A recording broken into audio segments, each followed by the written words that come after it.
আমরা শুরু করব আমাদের আরেকটা নতুন চ্যাপ্টার, যেটা হচ্ছে হিমবাহ, যাকে বলা হয় গ্লেশিয়ার। মূলত পৃথিবীর সমস্ত মিষ্টি জলের ভাণ্ডার, অর্থাৎ স্বাদু বা পানীয় জলের ভাণ্ডার এই গ্লেশিয়ার বা হিমবাহ থেকে আসে। এটা নিয়ে আজকে আমাদের নতুন চ্যাপ্টার শুরু হবে। প্রথমে বলি হিমবাহ কি। হিমবাহকে এক কথায় বলতে গেলে বলতে হয় চলমান বরফের স্তূপকে বলা হয় হিমবাহ। এই চলমান কথাটা বলতে আমাদের যেটা মনে হয় প্রবহমান বা চলমান নদীর জল যেরকম আমরা দেখতে পাই প্রবাহিত হচ্ছে বা এগিয়ে যাচ্ছে, সেটা কিন্তু হিমবাহের পক্ষে দেখা সম্ভব নয়। কারণ হিমবাহ বছরে মাত্র কয়েক ইঞ্চি থেকে কয়েক কিলোমিটার পর্যন্ত সরে। সেটা আমাদের পক্ষে চাক্ষুষ করা বা বোঝা সবসময় সম্ভব নয়। তবুও বিজ্ঞানীদের ভাষায় এই চলমান বরফের স্তূপকে বলা হয় হিমবাহ। দ্বিতীয় আসি, হিমরেখা কি। হিমরেখা বলা হয় যে রেখার উপরে জল বরফে পরিণত হয় এবং যে রেখার নিচে বরফ জলে পরিণত হয় তাকে হিমরেখা বলে। এটা খুব ইম্পর্টেন্ট একটা জিনিস, মনে রেখো। হিমরেখা হচ্ছে যে রেখার উপরে জল বরফে পরিণত হয়, যে রেখার নিচে বরফ জলে পরিণত হয়। অর্থাৎ মূলত এটা হচ্ছে 0 ডিগ্রি সমষ্ণ রেখা বা সমান উষ্ণতা সম্পন্ন যে রেখা 0 ডিগ্রি। এই রেখা বিভিন্ন সময় বিভিন্ন ঋতুতে বিভিন্ন অক্ষরেখায় পরিবর্তিত হতে পারে, কিন্তু হিমরেখার উপরে বরফ থাকবে, হিমরেখার নিচে বরফ গলবে। এটাই হচ্ছে মূল বিষয়। এবারে আসি হিমশৈল কি। হিমশৈল হচ্ছে বরফ যখন বিশাল বরফের চাই যখন সমুদ্র বা অন্য কোনো জলাশয়ে পড়ে ভাসতে থাকে, তার মাত্র 9 ভাগের 1 ভাগ উপরে থাকে, বাকি সম্পূর্ণটা জলের নিচে থাকে।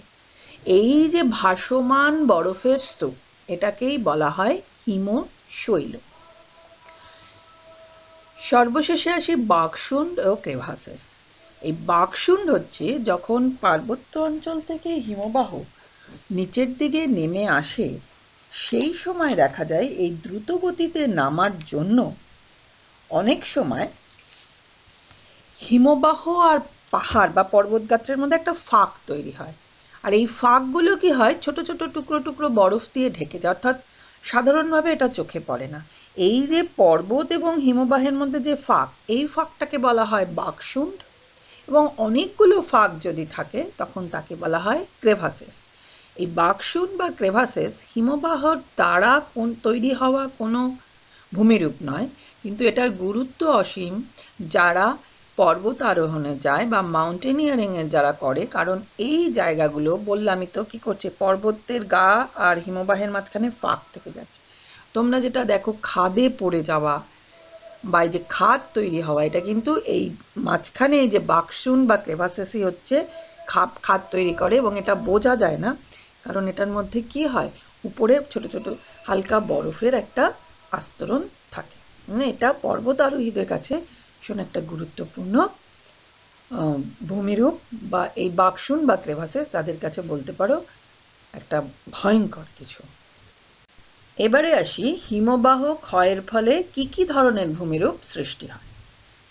হিমবাহ ক্ষয়ের ফলে এরিটি বা অ্যারেথ, কড়ি বা কড়ি হ্রদ, পিরামিড চূড়া, প্যাটার্নস্টার হ্রদ, ধাপ বা আল্পস, হিমবাহ উপত্যকা, ঝুলন্ত উপত্যকা, রস্যেমুতনে, কর্তিত স্পার, ক্র্যাগ ও টেল, ফিওর্ড বা ফিয়ার্ড, কুচ বা হোয়েলব্যাক তৈরি হয়।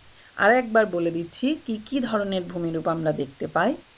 অ্যারিটি বা অ্যারেথ, কড়ি বা কড়ি হ্রদ, পিরামিড চূড়া, প্যাটার্নস্টার হ্রদ, ধাপ বা আল্পস, হিমবাহ উপত্যকা, ঝুলন্ত উপত্যকা, রস্যেমুতনে, কর্তিত স্পার, ক্র্যাগ ও টেল, ফিওর্ড বা ফিয়ার্ড, কুচ বা হোয়েলব্যাক। পরবর্তীতে এগুলো নিয়ে বিস্তারিত আলোচনায় আসছি। দেখো তোমাদের সামনে যে ছবিটা রয়েছে সেটাকে আমরা বলছি এরিটি বা অ্যারেতের। অর্থাৎ দেখো এই বরফের নিচে আস্তে আস্তে নিচের দিকে নেমে এসে এক একটা জায়গায় জমছে। এই যে বরফের চাই পাহাড় চূড়ার থেকে আস্তে আস্তে নিচের দিকে নেমে আসছে, এই যে পথটা, এই পথটাকে বলা হয় এরিটি বা অ্যারেট। এটা একটা সামনের দিক থেকে দেখছো, পিছন দিকেও এরকম ভাবে তৈরি হয়। এই একাধিক দিকে এরিটি বা অ্যারেট তৈরি হতে পারে। আর সামনে যে জায়গাটায় দেখো বরফগুলো চারদিক থেকে এসে জমছে, সেই জায়গাটাকে আমরা বলছি করি হ্রদ বা করি। তাহলে এই যে পাহাড়ের চূড়া থেকে বরফ যখন মাধ্যাকর্ষণ শক্তির প্রভাবে উপর থেকে নিচে নেমে আসে বরফের আঘাতে, তখন কিছুটা ক্ষয় বা গর্ত হয়। এই ভূমিরূপটাকে আমরা বলি এরিটি বা অ্যারেট। এটা বিভিন্ন দিকে হতে পারে। আমি একটু আগেই বললাম এরিটি বা অ্যারেট বিভিন্ন দিকে হতে পারে। যদি চারদিকে একটা পাহাড়ের চারদিকে এরিটি বা অ্যারেট তৈরি হয়, তাহলে দেখো ভূমিরূপটা চারদিক থেকে ক্ষয় পেয়ে একদম সরু চূড়ার মতন হয়ে যায় পাহাড়টা। এটাকে বলা হয় পিরামিডাল চূড়া বা পিরামিডাল পিক। আল্পসের ম্যাটারহর্ন এরকম একটা বিখ্যাত পিরামিড পিক। আর এই পিরামিড চূড়ার বা এরিটি বা অ্যারেতের দেখো নিচের দিকে যে বরফগুলো নেমে আসছে, সেটা নেমে যেখানটা থাকছে সেখানে একটা হাতলওয়ালা গর্ত তৈরি, ডেকচিয়ারের মতন, হাতল ছাড়া ডেকচিয়ারের মতন একটা গর্ত মতন ভূমিরূপ তৈরি হয়। এটাকে বলা হয় করি। আর এখানে যদি বরফ গলে জল থেকে যায় বা বরফও থেকে যায়, তখন তাকে বলে করি হ্রদ। অর্থাৎ পিরামিড চূড়া এবং এরিটি দুটোর থেকেই যখন বরফ নিচের দিকে নেমে এসে একটু নিচে এসে কোথাও জমা হয় এবং হাতল ছাড়া একটা ডেকচিয়ারের মতন ভূমিরূপ তৈরি করে, তাকে বলে করি। সেখানে যদি জল জমে বা বরফের চাইও থাকে, সেটাকে বলা হয় করি হ্রদ। আর অ্যারেতির চারদিকে যখন অ্যারেতি তৈরি হয়, তখন যদি পাহাড়ের চূড়াটা একদম তীক্ষ্ণ আকার বা কোণ আকৃতি নেয়, তখন তাকে বলা হয় পিরামিডাল পিক বা পিরামিড চূড়া। আল্পসের ম্যাটারহর্ন এরকম একটা বিখ্যাত পিরামিড চূড়া। ভারতবর্ষের বিখ্যাত পিরামিড চূড়া হচ্ছে সতপন্থ আর নীলকণ্ঠ।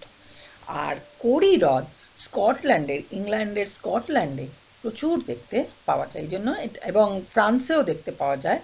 সেজন্য এটাকে করি বা সার্কও বলা, অর্থাৎ স্থানীয় ভাষায় ইংরেজিতে করি, ফরাসি দেশে সার্ক ইত্যাদি বলা হয়।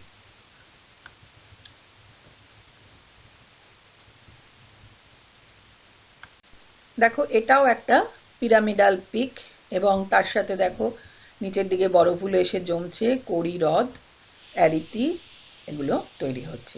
এইভাবে পিরামিড পিক বা অ্যারিটি এবং করি হ্রদ একসাথে তৈরি হয়। তোমরা যখন লিখবে কোনো ভূমিরূপ, তখন কিন্তু পিরামিড পিক, করি, অ্যারিটি এটা কিন্তু একসাথে একটা ভূমিরূপ হিসেবে ধরা হয়, এগুলো কিন্তু আলাদা নয়, মাথায় রেখো। তোমাদের ছবি যাতে সহজে আঁকতে পারো সেজন্য এই ছবিটা দিলাম। দেখো পিরামিডাল পিক, কোনটা অ্যারিটি আর করি কিভাবে তৈরি হচ্ছে সেটা দিলাম। তোমরা যখন ডায়াগ্রাম আঁকবে পরীক্ষার সময়, তখন কিন্তু এই ছবিটা অতি অবশ্যই আঁকতে হবে। এবারে আসি প্যাটার্নস্টার হ্রদ। এই প্যাটার্নস্টার হ্রদ কিভাবে তৈরি হয়? তোমরা দেখো এখানে অনেক নীল নীল জায়গা দেখতে পাচ্ছ, চারদিকটা বরফে ঢাকা। এই হিমবাহ যখন পার্বত্য অঞ্চল থেকে নেমে উপত্যকা অঞ্চলে আসে এবং এই উপত্যকা অঞ্চলের উপর দিয়ে বয়ে যায়, তখন হিমবাহের চাপে কিছু কিছু জায়গা গর্ত তৈরি হয়। পরবর্তীকালে হিমবাহ চলে যাওয়ার পর ওই গর্তগুলোতে জল জমে যায়। এখানেও দেখো পুরো গোটা জায়গাটা নীল নয়, মাঝে মাঝে নীল, মাঝে মাঝে সাদা। তার মানে কি কিছু কিছু অঞ্চল হিমবাহের চাপে গভীর হয়ে গিয়ে এবং সেখানে পরবর্তীকালে বরফটা গলে গিয়ে জল তৈরি হয়েছে, বাকি অঞ্চলগুলোতে কিন্তু বরফ হয়েছে। দূর থেকে বা যেটাকে আমরা বলি এরিয়াল ভিউ বা আকাশপথ থেকে দেখলে মনে হয় যেন একটা লম্বা পুঁথির মালা রয়েছে। অর্থাৎ এই হিমবাহ উপত্যকার উপরে তৈরি হওয়া, হিমবাহ ক্ষয়ের ফলে তৈরি হওয়া হ্রদগুলোকে বলা হয় প্যাটার্নস্টার হ্রদ। ঠিক আছে, এবারে বলি ধাপ বা আল্পস। অনেক সময় হিমবাহ বিভিন্ন জায়গায় কিছুটা সময় অপেক্ষা করে, অর্থাৎ তক্ষুনি আবার এগিয়ে যায় না, কিছুটা সময় থাকে, পরবর্তীকালে আবার মাধ্যাকর্ষণের টানে আরেকটু এগিয়ে যায়, আবার আরেকটু এগিয়ে যায়। এইভাবে এগোতে এগোতে যখন হিমবাহ এই বিভিন্ন জায়গায় কিছুটা সময় করে স্থায়ী হয়, তখন দেখো এরকম একটা ছবি তৈরি হয়, যেটাকে আমরা বলি সিঁড়ির মতন, যেটাকে বলা হয় ধাপ বা আল্পস। এই ধরনের একটা ভূমিরূপ তৈরি হয় হিমবাহ ক্ষয়ের ফলে। আর এই জায়গাগুলোতে হিমবাহ ক্ষয়ের ফলে যদি বেশি ক্ষয় হয়ে যায়, অর্থাৎ নরম শিলা কোথাও থাকে, তাহলে কি হয়, ছোট ছোট গর্ত তৈরি হয়, এবং সেই গর্তগুলোর মধ্যে পরবর্তীকালে যে হ্রদ, জলগুলো গলে যে হ্রদ তৈরি হয়, সেটাকেও কিন্তু এক ধরনের প্যাটার্নস্টার হ্রদ বলা হয়। অর্থাৎ ধাপ বা আল্পসের ক্ষেত্রে কিন্তু আমরা প্যাটার্নস্টার হ্রদ দেখতে পাই। তাহলে ধাপ বা আল্পস কি, হিমবাহ প্রবাহ পথে যদি হিমবাহ ধাপে ধাপে ক্ষয় করে, তাহলে যে বিশাল ভূমিরূপটা এরকম সিঁড়ির ন্যায় ধাপে ধাপে দেখতে পাওয়া যায়, তাকে আমরা বলি ধাপ বা আল্পস। এখানে হিমবাহের অসমান ক্ষয়ের ফলে নরম শিলা নিচু হয়ে গিয়ে ছোট ছোট হ্রদের সৃষ্টি করতে পারে, তাকেও কিন্তু আমরা প্যাটার্নস্টার হ্রদ বলি। হিমবাহ যখন উপত্যকা অঞ্চলে নেমে আসে, তখন নদীর মতনই বিশাল উপত্যকা তৈরি করে, এবং হিমবাহের উপত্যকা নদীর থেকে অনেক বড় হয়। তোমাদের সামনে যে উপত্যকাটা দেখছো পুরো সাদা, এটা বিস্তৃত একটা হিমবাহ অঞ্চল। দেখে মনে হচ্ছে হিমবাহ ঢাকা, কিন্তু হিমবাহ আস্তে আস্তে, ওই যে বললাম চলমান বরফের স্তূপ, খুব আস্তে আস্তে করে হিমবাহ এগোচ্ছে, এবং এই এগোতে এগোতে কি করে, দু পাশটাকে ক্ষয় করে, নিচের দিকটাকে ক্ষয় করে, অর্থাৎ হিমবাহ একই সাথে পার্শ্ব ক্ষয় ও নিম্ন ক্ষয় করে, এবং এই বিশাল একটা ইউ আকৃতির উপত্যকা তৈরি করে।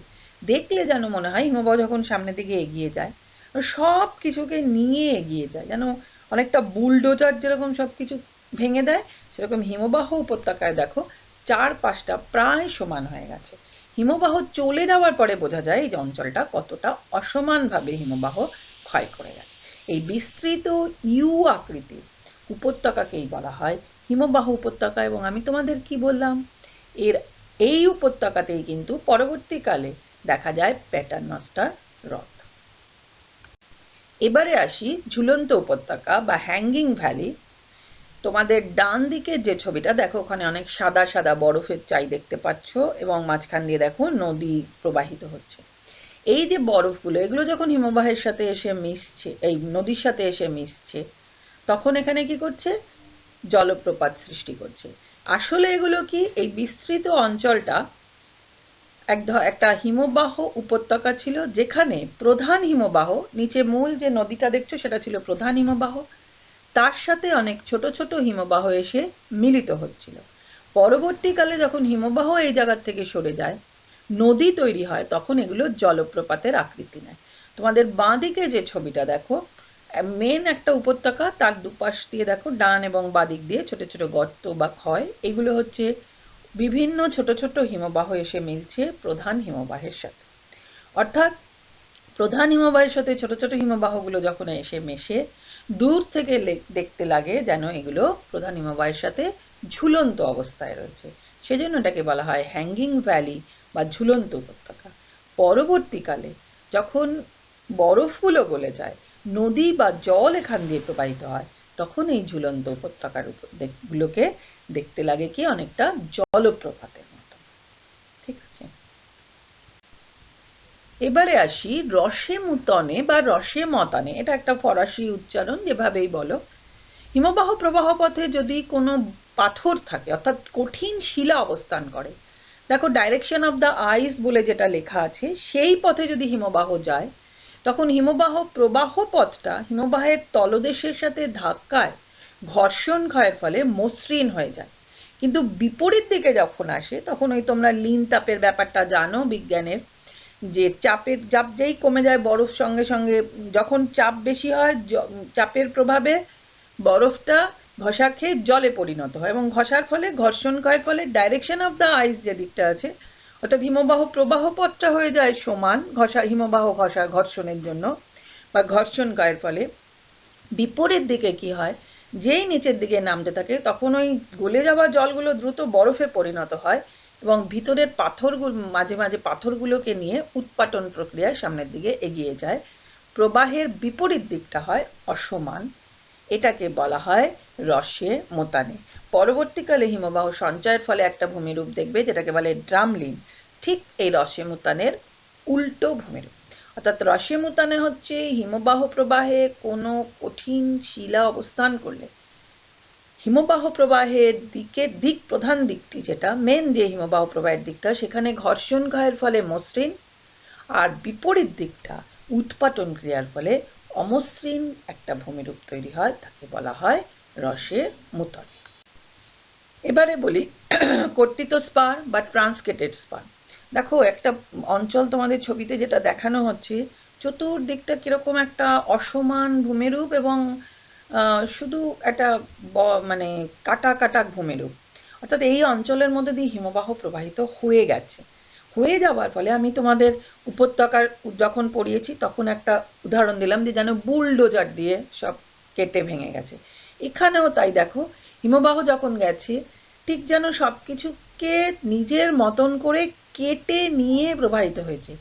তার ফলে এই অঞ্চলটা দেখো একটা হিমবাহের মতন করে, অর্থাৎ অসমান একটা অদ্ভুত একটা ভূমি, ডান দিকে বেশি ক্ষয় হয়েছে, বাঁ দিকে কম ক্ষয়, এরকম একটা ভূমিরূপ। অর্থাৎ যেদিকে হিমবাহের শক্তি বেশি সেদিকে বেশি ক্ষয় করেছে, যেদিকে শক্তি কম সেদিকে কম ক্ষয় করেছে, কিন্তু সব কিছু কেটে নিয়ে, অর্থাৎ এখানে দেখো কোনো পাথর, এই তার প্রবাহ পথে কোনো বড় পাথর পাওয়া যাচ্ছে না, শুধু দুপাশে তোমরা পাথর দেখছো, তাও সেগুলো দেখছো কিরকম ভাঙা ভাঙা অবস্থাতে। এই যে অবস্থাটা, অর্থাৎ হিমবাহ এগিয়ে যাচ্ছে সবকিছুকে নিজের মতন করে কেটে নিয়ে, এটাকেই বলা হয় ট্রান্সকেটেড স্পার বা কর্তিত স্পার।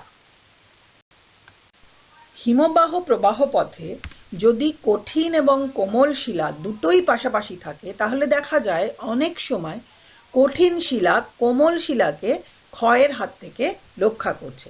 তখন কোমল শিলাটা কঠিন শিলার পিছনে অনেকটা লেজের আকারে রয়ে যায়।